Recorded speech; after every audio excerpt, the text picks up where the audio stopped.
Talk about Mexican Independence Day. We can call this Teddy Atlas here in Las Vegas, Nevada. You heard from the champion himself, knocking out the competition. Good evening, everyone. I'm your host, Richard Ortiz of The Fighter's Voice, the only voice that matters. And unlike our guest tonight, we're simply knocking out the competition. Well, ladies and gentlemen, I got to keep the lights on. And in order to keep the lights on, I want to thank our exclusive sponsor. It's FIGHTBOOK, the future of combat sports. Go to fightbook.com to pre-register. Launching June 1st, giving you a platform for the fighters, fans, coaches, everyone in the fight game can now showcase their talents and offer you their services. That's FIGHTBOOK. In changing the fight game forever, pre-registration starts now.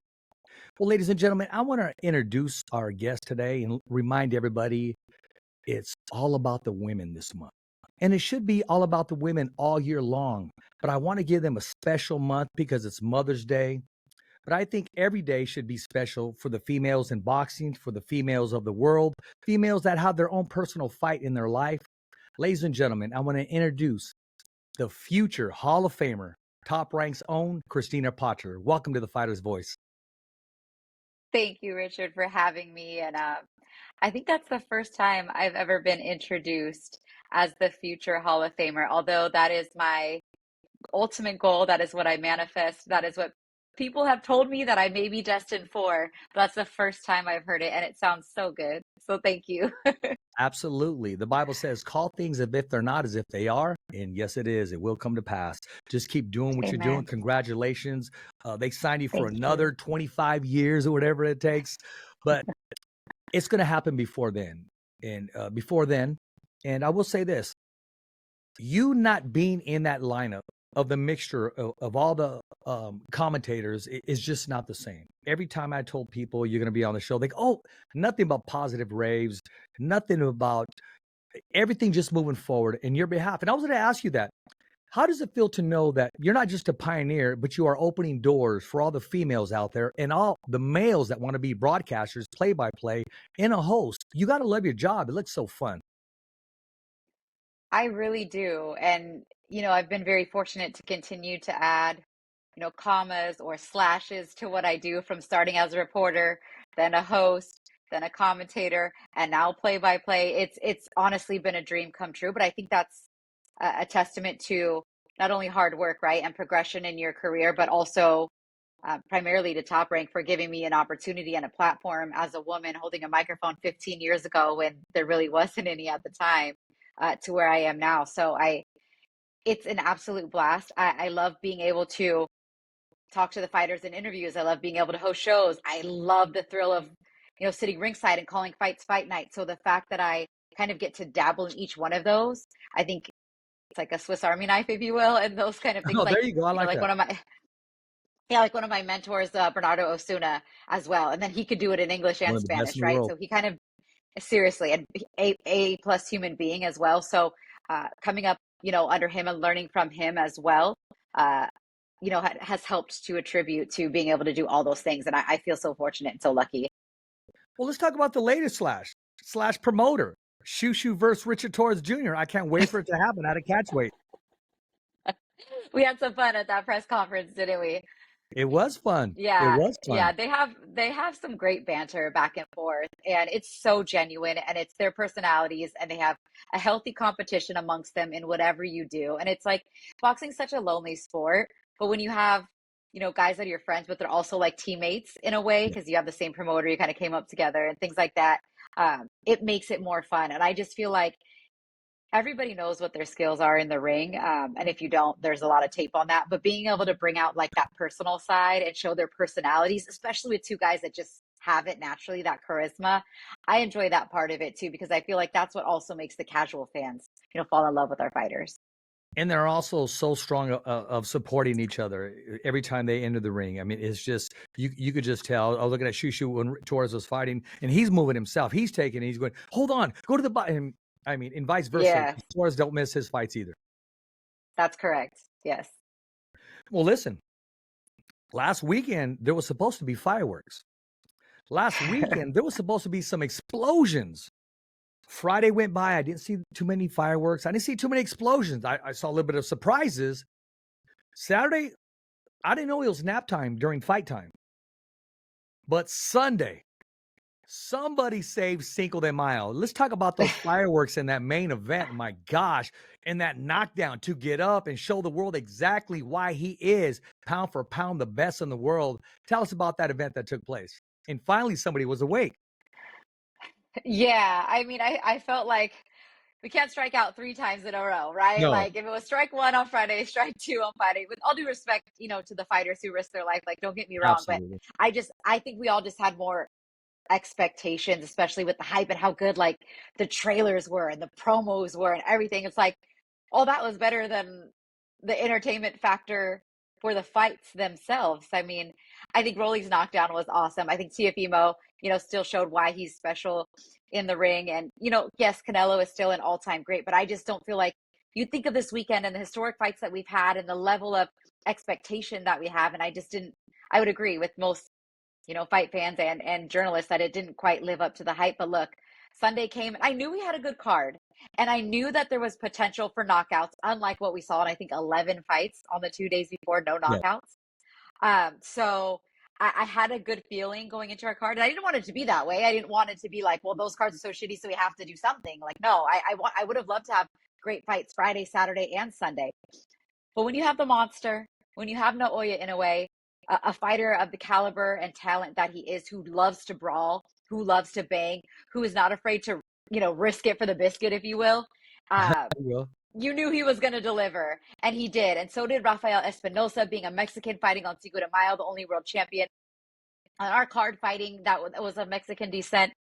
He's a special talent too in the featherweight division. So it was just a great weekend. Emiliano on the undercard. I Absolutely. mean, our Barrera, like it was knockouts. But the two co-main and main event fights were very entertaining fights. Even though on the scorecards they were one-sided, I do believe you can still have entertaining one-sided fights. And that's kind of what we saw. And as a result of it, everybody said, that Sunday, that top ranked card on ESPN stole the show. Absolutely. And I will say this, though, the excitement, the buildup. I was right there with you, Christina. That is one heck of a lineup Friday. Any one of them could have headlined. They were all rock stars. I mean, who's going to be the opening act? Who's closing the act? Right. Some people just said, this is the opportunity. I'm going for it. I'm going to grasp it. I'm going to live for the moment. And they did. And, some fighters decided to fight and some decided to move around, whatever the case is. I'm sure they have their reasons. I'm always going to give Canelo's fights a hard time because he raises the bar so high. It's like when Derek Jeter, they'll say, good game today.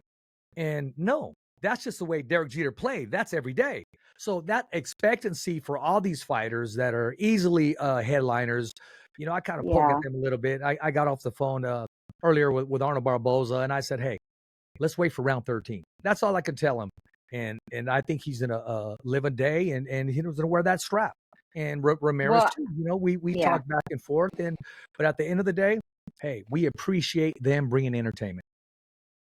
I kind of have a theory, and I agree. Look, I had a feeling that the fight in Times Square and the way that it was set up and everything they said it was going to be, from someone that's worked in the sport and has seen the behind the scenes and the operations, that it was going to be like a logistical nightmare. And then having talked to a few of the fighters after that, and having remembered my experience with working in the bubble and calling fights with a limited audience, even when we first let fans in, the fighters would say, oh, it felt like a sparring session. We couldn't get energy from the fans. It was too quiet. And I think that was the sentiment that the fighters Friday night in Times Square had. They didn't have the sound of the crowd. They didn't, even though there was people there watching, probably very exclusive people inside, or not your rah-rah type of fans that were invited inside, right? And then it wasn't really like open to droves and thousands of people in the street watching either, because of how they set it up. So I can understand why the fighters performed a bit flat, because as much as they say they don't listen to the crowd or whatever, like they do, and they do feed off that energy. And that was missing on Friday night. And all these fights that are going to be made in these odd locations, like, cool, it might look cool for TV, but like, what do the fighters really feel about it? Because I don't think it's, maybe their checks say otherwise, so they're willing to do whatever. But I think that was the difference between having a live audience, a fight night atmosphere in a fight city like Las Vegas on Sunday, and what we saw, on Friday night. And for Canelo, if I may add, we know he had alternate plans coming up, right? We Yes. knew what they were going to announce after the Yeah. fight. And he's Let sitting me not, ringside watching them. okay, right? So Yep. let me not risk a cut. Let me not risk an injury. Let me not let anything happen Yep. that would jeopardize September because we know what the real fight is. And perhaps that played a little bit more. I don't know this for a fact. It's just me thinking about, and yes, it takes two to tango, but that's my theory. Yes. I still want to go to the prom, and I have my tuxedo ironed. So he doesn't want to risk a cut or a setback of event or walking into something ridiculous and not being able to give the world exactly fulfill their imaginations. Because in the video games, you get to match them up with whoever you want. But this certain promoter, there's certain guy is letting you play the video game and making those matchups reality. I will say this about, let's go back to New York and talk about the bubble. They could say what they want about that. The fighters moved forward because they had mouths to feed. During COVID, a lot of businesses shut down. Just hearing, hey, I get to work again. We all get to give the world entertainment again. That was a one-time thing. We all accepted it, all of us. But going into New York, I can tell you this. I know for a fact, I'm not making excuses, Jose Ramirez goes off the crowd roar. I mean, he lives for that stuff. And I don't know if it would change the outcome or not, but they had an agenda. They made us promises that it was free to the public. It would be open. All those agendas started just to go out the window. They started covering it up so you couldn't look at it. It's boxing or any sport starts with the fans, the supporters, the dreamers, the wannabes. One day, I want to be a fighter someday. We cannot rob the fans of the expectation of being able to be that third man in the ring or that extra voice that is heard or rooting on their fighter as loud as they can. And we know darn well that he or she can't hear him. But just that fact and that imagination was all taken away. One. Two, they did not let so much media go in there. But yet I see people in there, VIP passes, getting autographs like crazy. And I'm thinking, there's real people that want to cover the event and they were denied for whatever reason. But I guess that's just the politics of the sport. That is maybe a one-time thing. Was it a bomb? Was it a dud? Will we try it again? Definitely it was a grenade. But I don't want to take away from the victory of Rolly. He flipped the script off everybody. He really did. Absolutely. A W's a W. Congratulations to Team Haney. And Teofimo Lopez would have beat any 140-pounder in the world that night. Yeah, and I mean, I heard them saying on the broadcast, and I've had the pleasure of covering his career in the ring since nearly his pro debut. And they said this is the best I've ever seen him. I don't know if I agree 100% with that. I mean, I thought against Josh Taylor, he looked pretty spectacular. I think maybe a fight against Lomachenko, and granted, expectations were a little bit lower, but the way, especially through the first half of that fight that he fought, Yeah. was pretty spectacular. So I do think it was up there in terms of his performances. And then the way no one else really delivered pillar to post that night. Yes, Rolly had a great knockout. He fought a very disciplined fight. The way he held the phone all night to avoid that left hook from Ryan. All Like day long. he fought a very disciplined fight. And And kudos to he him. had balance and lateral movement. Yeah, I was super proud of his performance. And I think that was, if there was going to be an upset on the card, I don't know if everyone would have said it was going to be Rolly, right? Like I think maybe Right. they would have thought Jose Ramirez or Yeah. even Barbosa, with the way that he was so fired up coming into the promotion. I think Rolly might have not been their first choice on that. And so I'm very happy for him and what he put on. And then also, fast forward to what we were able to put on Sunday. I think it just really helps, elevate the the spirit of fight fans after what was overall a weekend that, Friday, Saturday, that didn't maybe live up to the expectation. I agree with you. But there's something happening this Sunday. Yeah, right back at it. And we're going to talk about that. Saturday. Actually, Yeah. you're up there already, right? San Diego. Yeah, Saturday, right back to it for us. We had a Sunday fight and a Saturday fight. So two Okay, full so it's Saturday, not championship. Sunday. It was Sunday last weekend for the one in Vegas, obviously. Yeah, we were just talking about. And then this card will be Saturday night from the Bachanga Arena with Emmanuel Navarrete defending his 130-pound world title against number one contender Charlie Suarez from the WBO, which, Philippines versus Mexico. Charlie's got an entertaining style. Emmanuel Navarrete, two healthy hands back at 130, very entertaining. So that is our main event on ESPN. And then the co-main event is going to be Raymond Murataya taking on Zaur Abduliev. And that's for the interim IBF 135-pound title. So depending on what happens with Lomachenko, that could become, the winner could become elevated to full champ. So back to back again with 2 world title fights and entertaining fights. So I'm looking forward to it this weekend too. No, it's going to be entertaining. I'm looking forward to it as well. I never miss a top ranked card. You guys have been consistent all year delivering, and hey, shout out to Brad Goodman, matchmaker, everybody in the top ranked family making it happen. And I get a text from, almost every other day. I don't think he's not a retired person. He's sending me sports. He's sending me did you know this happened? This happened, and I want to give a shout out to Can I Lisa, guess? Hall of Famer. Yes, I knew you were gonna say Lee. Oh man, I I love miss that him. dude. Hey, I'll tell you a quick story. It was an LA fight. It was Andy Vincent's was on the main event, and it was in LA. It was raining, so I walk inside the tent, and I've always said, okay, I want to get close to that guy. I'm going to work my way to that guy, have a conversation with him, and just as soon as I get there, I didn't even get to go outside and cover the fight because Lee Samuels, he looked at me, he goes, "Hey, sit down right here," almost like a demand. And he asked me, he goes, "Do you have a card? Do you have anything?" He started picking my brain. He goes, "How do you have it after 4 rounds?" So the whole evening, I'm inside the tent still covering the fight, but I'm sitting next to him. And he was schooling me. I was learning so much off of him, and he was putting me up against the ropes to see if I could flurry my way out with these questions and what would I do with this and that. I got it. I got a boxing lesson that night. So we've been friends ever since then. Yeah, longtime publicist for Bob Arum and for Top Rank, and retired now, but we are incredibly thankful for his contribution. I still do keep in touch with him as well. Just one of the kindest men that you will ever meet. Yeah. I almost feel like he was too good for our sport because his heart, uh, ask any fighter, that's like, we love Lee, anything for Lee, and so I'm super thankful to have spent more than a decade working alongside him with Top Rank. So I miss him a lot too. He's not dead by any means. Oh I don't no, want to say no, he's just no. not working with no, but for anybody watching when I I say like miss I seeing miss him him at and the everything, like events. I miss working alongside him. I just want to make sure I clarify. Yeah, absolutely. I look at some of these trainers. The Freddie Roaches, the Robert Garcias, and it's like they were destined to be competitive rivals, friendly rivals. And I remember, I think it was 2 fights ago, I actually got to see them take a picture together. And I could tell that picture said it all because they would take pictures together, but there was still that rivalry. That picture, they just said, look, iron sharpens iron. Beautiful picture together. I just had to throw that out there. I thought you were about to ask me who's your rival. Oh, I was like, okay. where goes?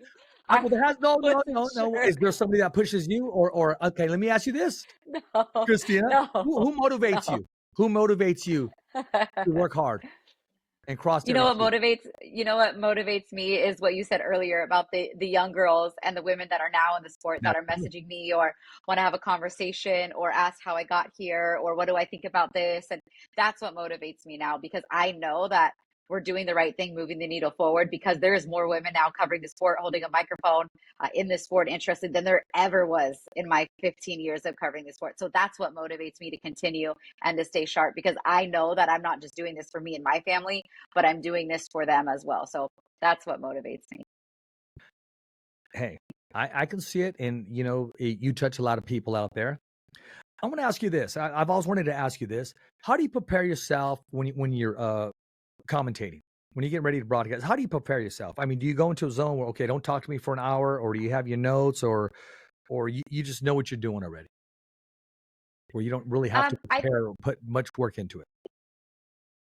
Oh no, you always have to put work in, right? Like that's constant. You're always learning, things are always changing. So that's everlasting. But I think a big help is we have fighter meetings with the fighters the day before where we get in there with a room with each of them without anywhere from 15 to 30 minutes and there's no cameras and the guards are down and we get to ask some of our specific questions, strategy questions, specific things that help us to prepare to call a fight that they probably wouldn't answer if they were doing an interview that they knew that was going to be put out beforehand or whatnot. So I think that's a huge part of prep because you get information directly from the fighters. And then I combine that with myself and my experience from watching them fight in the past, from watching from watching tape, from setting up the storylines, from rehearsing the open, so it's all of those things combined. But I feel very comfortable in my way of preparation and in my knowledge of these fighters and then when I work alongside guys like, Chris Algieri or even Michaela Mayer, who's become a great broadcaster, Tim Bradley, et cetera, like, I know they got the technical stuff. I know it too, but I know they got me there. So as long as I steer the ship the right way, then we're going to have a good show. There you go. Those fight meetings, you go there to basically feed yourself with information and just correct be able to pull it out during fight night. And that's what makes it gives you that 3D dimensional, like, wow, I didn't know that if this person wasn't fighting, he was a high school quarterback, or he said, forget the scholarship, I wanted to fulfill my dream, or his adversity or his third grade teacher once told him. And that's how the homework that you go in there and you feed yourself. I wanted everybody to hear that, exactly how you prepare. Yeah. It's no secret, yeah. But not everybody can deliver. Well, and I think it's the anecdotes about them personally, and then it's them feeling comfortable because they know that what's being talked about is going to be unveiled while they're fighting. So it's not like, if I know the strategy is to work the body and then be able to land the uppercut, and they told me that, I'm able to look for that and help, set up the situation on fight night. But if it was an interview the day before or 2 days and there was a camera, they're not going to give you that because they don't want the opponent or anyone on the team to so it does help us get information that's exclusive to what we're looking for, technically speaking, as well. So that time that they give us is invaluable. Okay, listen, you've been around Brad Goodman a lot. Have you bumped into him lately? What is the talk? Because I'm hearing Richard Torres Jr. versus Jared Anderson. I'm hearing that's next going to happen. And if it does happen, how do you see that fight developing? You don't got to give a winner. Just pretend you're kind of broadcasting. What do you think we would be looking at once these two share the ring? Well, I haven't heard that. So if that happens, I'd be very interested to see it happen. I mean, look, Brad Goodman is Hall of Fame matchmaker.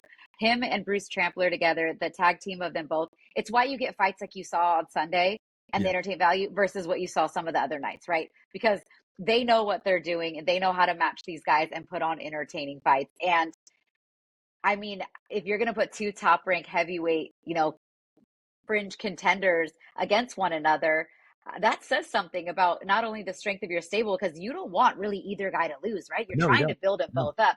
But also says something about the confidence that the product that they'd be able to deliver in the ring once they fought each other, that either one of their stock isn't going to drop, hopefully, too much more. And they'll continue to get better from the experience, win or lose. And you could still have two stars. But being, having the, cojones, if you will, to match two of your, especially in the heavyweight division, I don't know. I thought even against Guido, it was going to be, tough, because they're both top ranked fighters too. And Richard really took care of that well, but Richard and Jared are friends. Richard and Jared has history together. And I'm interested to see if that fight does come to fruition. How things will play out, but I think it would be a really fun promotion. And I think that, that you hear that a lot, right? These guys that are friends are like, I don't know if I'd fight them ever. I don't know if I'd fight, Shakur and Keyshawn or whatever, sometimes it's like I'd fight anybody but him because of how close we are. And good for them if they're willing to mix it up and get a good paycheck. Well, maybe it is rumor, and maybe the another fight is rumor. I'm hearing Rolly and Ryan Garcia are going to run it back. I'm hearing on the undercard is going to be Arnold Barboza against Devin Haney, and I'm hearing in Fresno, California is going to be Jose Ramirez against Regis Prograis, and then I'm hearing on the undercard, Thea Female is going to take on Boots on the undercard of Canelo's fight. So maybe if one of them can land, that'll be outstanding for the sport of boxing. For sure. I think, I think very highly of Jose Ramirez. That. Yes. One of the first times I ever came on your podcast is because I was there. Very highly of you too. I just want to throw that out there. They do. I hold them thank you. I hold them very dear to my heart, not only for what they've given to sport, but the people that they are and the humans that him and his wife and their family, their beautiful children. He deserves better, and he is better than what he showed. Introducing FIGHTBOOK, the ultimate platform connecting fighters, promoters, matchmakers, and everyone in the fight game. FIGHTBOOK simplifies the matchmaking process and empowers fighters to take control of their careers. With FightBook, you can post upcoming events, filter for fighters by availability, purse, weight class, location, and more. Matchmakers can find the perfect fit in seconds. No more endless texts or scattered social media searches. Upload contracts and medical records securely, track key dates, and get reminders to stay fight ready. No contracts, no commitments, just the tools you need to succeed. FightBook, where fighters find their fights. He deserves better, and he is better than what he showed on that night, on Friday night. And I hope he does get another opportunity. I know he's not right now at the peak of his career, and I think he would be fair to tell you that as well. But I still do think that he has an entertaining style, and he has fights left in him, and he can sell out arenas. And I feel like a fight against Regis Prograis makes sense right now. Why not? You know, if I was his manager or his trainer, maybe I wouldn't put him in there against the biggest puncher. You know what I mean? Like, let's be real. I don't want to see him at this point in his career get his head knocked off. But Prograis too, you know what I mean? Like that would be, I feel the same way, you know, with him and where he's at. So I think that fight, if it happens, makes sense. And I'm here for Boots versus Teofimo as well. If Teo is 47, if that's where he wants to be, great. I love it. Whatever makes sense and can put on entertaining fights, which I think both of those would be, I'm here for it. I think we can slide in possibly Josh Taylor. Slide him in there somewhere. And, you know, I think he still has some fight left in him as well. I'm not sure what weight he's coming in at. He's been struggling at that part. 144, 147s, but he's still right there with these guys that are, and you know, the one that have a 40 and not in their pocket drinking, but in that division, you know? Sure. I agree. I think the weight thing would be a question about where he would feel most comfortable, but he's another guy who's got an entertaining style and always gives his all. So I'm here for it. Christina, I'm going to ask you a little different question, okay? Before I let you go, Okay. I know you got to cover some things and you still got to eat. If Crystina Poncher was not the commentator, if Crystina Poncher was not the host, if Crystina Poncher was not a face that you put in front of a camera that doesn't get punched, say you were a fighter and that fight took place, what would be your walkout song? Probably California Love with Tupac and Snoop and Dre. I'm from Southern California, and you know what I mean? I love Tupac, always have. I love representing California, where I'm from, and I mean, I would take it back to something old school that got like the people more, you know, my age up out of their seat, especially if the fight happened in LA or even in Vegas. So that's the first thing that came to my mind. So what color would be your shorts? Purple and gold. Okay. Oh, you're a Laker fan then. Okay. That, like it goes with the song, right? Put it all together. Yeah. Absolutely. Yeah. It'd have to be some purple and gold. Who's in your corner? Who's your trainer? Who's your cut man or cut woman? Don't make me choose. Yeah. I can't choose. They're all, I have, you know, you spoke about Freddie and Robert. I hold them both very, very dear to my heart. I love Stitch Duran. I love Mike Basil. I love Manny Robles. I don't know. I would have to pick a name out of a hat because they all are so special. They're all so unique. They all bring so much wealth and knowledge. I could not pick one. Don't do that to me, Richard. No, I won't do that to you. But I tell you someone who can pick one, and that's FightBook. Right here, FightBook. Yeah. You know why? Because FightBook, they're the future of combat sports. Go to fightbook.com to pre-register. Launching June 1st, giving you a platform for the fighters, fans, and coaches. Everyone in the fight game can now showcase their services. FightBook, it's changing the fight game forever. Pre-registration is available. See, Christina, you're ready for this. I mean, you know, I can get you a hat. Got a rocket. That was perfect. Put it right there. No, but I think they're supposed to be sending me some stuff, so we'll see. Oh, well, there you go. I might have my own. Hey, I know you got a Fighter's Voice T-shirt. Even if you wear it to clean the house or, you know, a little workout, go ahead and take a selfie. Say, Rich, this is for you. And it's been some years.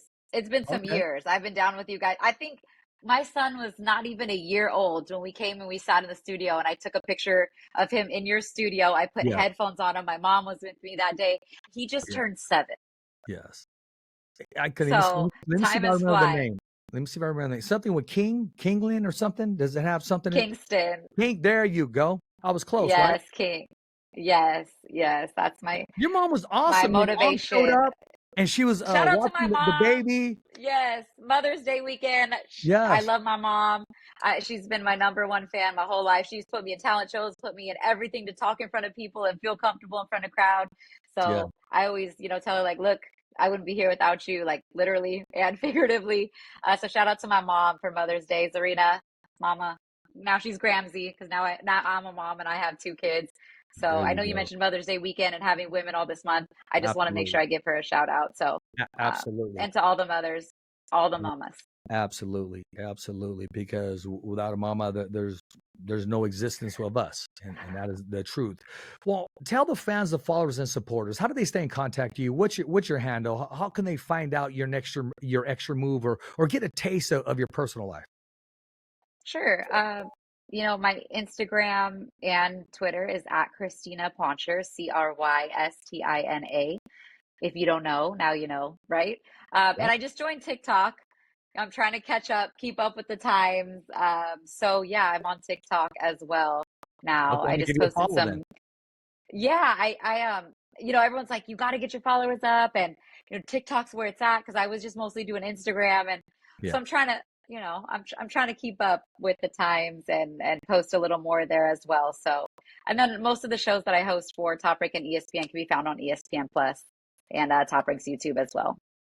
No, I see your post on Twitter too. You'll like well, I still call it Twitter. You go, is this a freaking I fight or still call it what? Twitter too. I think I said Twitter as well. Yeah. Yeah, come on, it's always going to be Twitter, right? Like Yeah, exactly. just like just like in Southern California, like it's always going to be the StubHub. It's not going to be Dignity Health Park. With all due respect, like the war grounds. It's like you call it what you know what it is, and to me, Twitter's. I don't think I've ever said X. My bad. It's Yeah, I don't Twitter. think I've said X either. I mean, yeah, X marks the spot. It's Twitter, ladies and gentlemen. It's It's Twitter. Twitter. It is Twitter. There's IG and there's Twitter. So listen, That's right. That's right. besides your mama, anybody else you want to show some love to, give them some flowers. Here's your opportunity. The platform is yours. I appreciate that. I want to give my utmost respect and my flowers to Claudia Trejos. She was the first ever female to do play-by-play. She, laid the groundwork for me to be able to do it on a big platform like ESPN and in English, and I wouldn't have had that opportunity. Yes, I worked hard, don't get me wrong, but I always want to give my flowers and my kudos to her, and she's still doing it, and she's still killing the game, and she's still looking great, and she's a mama as well. She inspires me both inside and outside of the ring. She She's encouraged me back. to go ahead and have kids, and if you're good, it doesn't matter if you take that time off, they'll want you back. And if I text her, she texts me back. So first and foremost, as far as boxing goes, Claudia Trejos, salute to you. Happy Mother's Day. Thank you for paving the way for me and so many others, and continue to do so. We appreciate you. And then also just my family. My husband holds it down. He's got my kids tonight. He coaches my son's football game. He's bringing my kids to the fight tomorrow. It Awesome. takes a partner that's got your back so that I can shine. And he most definitely does. And he holds it down. He works a full-time job too and helps me. And I am so incredibly thankful to have a partner in life that has my back and supports me and is a fight fan the way he is too, right? So I can continue to live my dreams and do what I do. Same thing with my parents as well, my dad. So they're the ones that, inspire me and deserve, as you said, they're all their flowers because I would not be here if it wasn't for them and their support. I could Well, keep going, but but we don't have a lot of time, I know, but there's a lot of people I'm so hey, grateful and I'm thankful going to for. say this. Ladies and gentlemen, you heard it first on the Fighter's Voice, the only voice that matters, Christina Potcher's Hall of Fame speech. Seriously, right? Like I need to practice. That's right. I need to practice. That's the goal for me. There's been no women elected into the non-participant category in the International Boxing Hall of Fame. And I feel like with how young I started, 10, right? Let's just say when I was 10, 15 years. Yeah, I'm 25. I started when I was 10. I know how old I was when I was started, and everything I've been able to do and accomplish, every um, fighter that's given me an interview, every fight that I've been able to sit ringside for, every barrier I've been able to break. I just need to keep pushing that forward and keep doing my thing. And if it's meant to be, and if it's in the cards, then hopefully I'll be the first. If not, the second. Whatever I can do, that's the goal. And I just plan on giving my passion, my knowledge, my excitement, my heart to this sport. And if it's meant to be, it will be. It's all about baby steps, and you've taken huge steps. It's just you now getting that phone call. I mean, your resume is what it is. Don't make me start reading about the NFL and other things that you used to do. And you fell in love with the sport of boxing, and you continue to make an impact to not just females out there, but males. I mean, every time you've been on here, you were one of the first ones to get it when we talked about the fighter's voice, when you said you don't need to be a fighter to be on the show. Every person has a fight in their life, whether they're fighting cancer, fighting for their marriage, fighting to get a raise or an opportunity. So you were the first one to get it. And you know the story why we created the fighter's voice, because that's closing in every closing that we do. So, ladies and gentlemen, I want to thank our guest once again, the one, the only, Top Rank's own Crystina Poncher. And if you have not subscribed to our YouTube channel, you'll be able to see this interview at www.com. YouTube/The Fighter's Voice. Remember, every fighter has a voice, and so do you. As always, it's a wrap. Thumbs up for Richie. Okay, fight fans, it's not goodbye, but until next week. Remember, it's always voiceography at its finest. So on behalf of Richard Ortiz, the special guests, saying hasta luego, babies. And always, thanks for listening.